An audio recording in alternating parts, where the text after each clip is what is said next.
Oh yes, so fashion.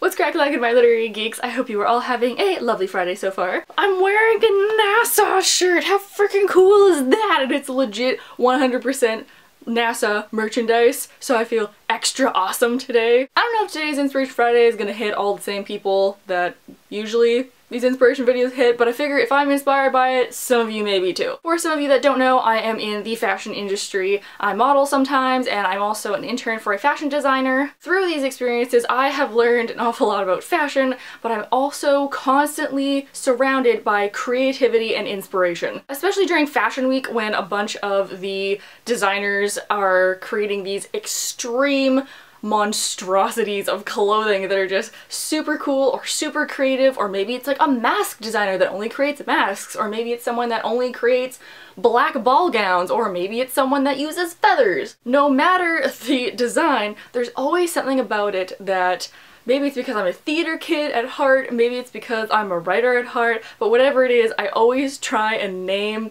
and pick out certain outfits that my own characters would wear. For example, I'm going to use this photo from a designer named Lima Jordan, and all of her stuff is eco-friendly, so we all came up with animal names for all of the outfits. We called mine the White Wolf. I think I had just read The Young Elites, so that was like in my head, but I had the big fur hood on and I was like, I am the White Wolf. And from then on, I was a character. I was a character down the runway. It was awesome. Or most recently, I wore this guy on the runway, and this was a full red velvet gown and cape, and the entire time I could think, why no, I did not murder my husband and take all of his inheritance. This kind of an outfit made me feel so inspired to like be that character. Not that I would actually go and murder somebody, that's not advisable. But I think I told that to a couple of people, and then everybody at Fashion Week started making fun of me because of that, and I was like, excuse me, I am embodying a character right now. Now I know all of you don't walk runways on a regular basis. If you do, Brad, hit me up. But if not, what I really recommend is going to Google or Pinterest and trying to find outrageous costumes for your characters. There's an awful lot of beautiful gown designers that I always look at when I'm trying to think about fairy court outfits, because they're just full of like tulle and embroidered flowers and roses and everything about it. I just